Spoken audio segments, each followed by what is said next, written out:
Hello there, how's it going? My name is June, and in this video, we will look at chapter 20 of the book Atomic Habits, the downside of creating good habits. Now, we spent the entire book talking about how good habits are, and in this one, we are talking about there's a downside of good habits. Well, actually, there is, and this is not a new topic. We have actually talked about this previously in another chapter. Let me show it to you. It's called the law of least effort, which is we human beings are generally drawn to the comfort zone. We do what's easy, and as habits are built, they become a part of our comfort zone.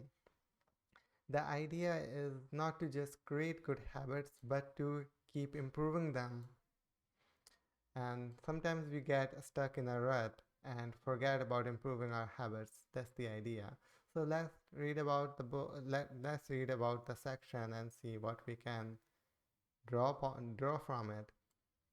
Habits create the foundation for mastery. In chess, it is only after the basic movements of the pieces have become automatic that a player can focus on the next level of the game.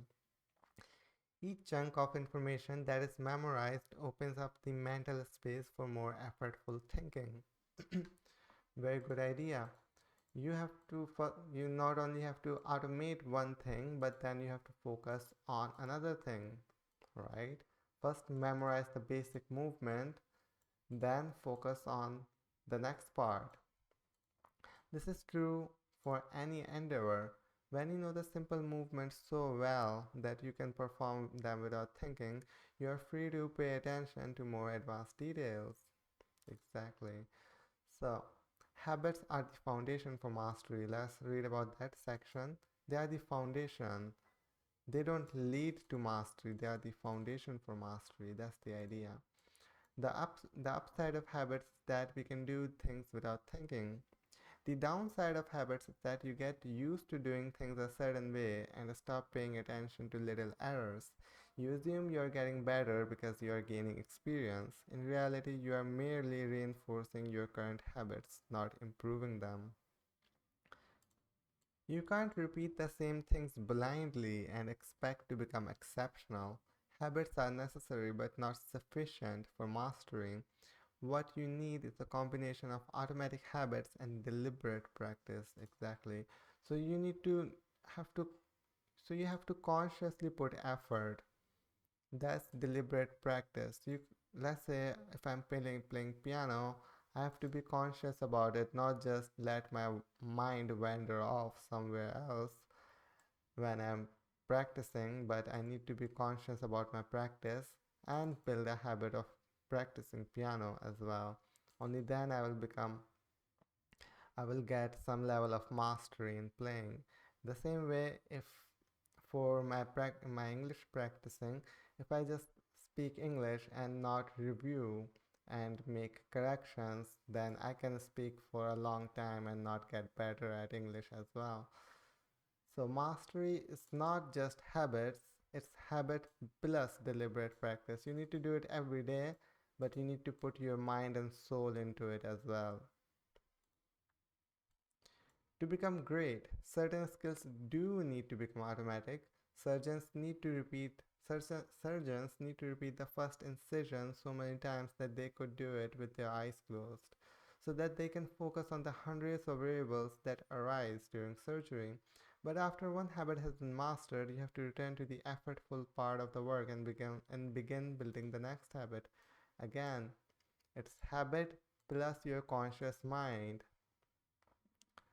We we create habits to decrease the load on to decrease the load from our conscious mind. Once the load has been decreased, we think about better things. That's the idea. Mastery is the process of narrowing your focus to a tiny element of success, repeating it until you have internalized the skill, and then using this new habit as the foundation to advance to the next frontier of your development. Each habit unlocks the next level of performance. It's an endless cycle. Wow, I think this paragraph has actually encapsulated the whole idea. So it's an endless cycle. because human beings have too much potential. If you look at people who are master of their craft, they are at an unbelievable level of performance, and they get mastery through deliberate practice, a long term deliberate practice. That's the exact idea. It is precisely at the moment when you begin to feel like you have mastered a skill, right when things are starting to feel automatic and you are becoming comfortable, that you must avoid slipping into the trap of complacency. Yeah, complacency. We humans love to be complacent. That's the idea of law of least effort. That's the idea of comfort zone. Comfort zone is not sleeping all day or watching television. Comfort zone is doing what you have been doing before. And that's what we talked about, the law of least effort.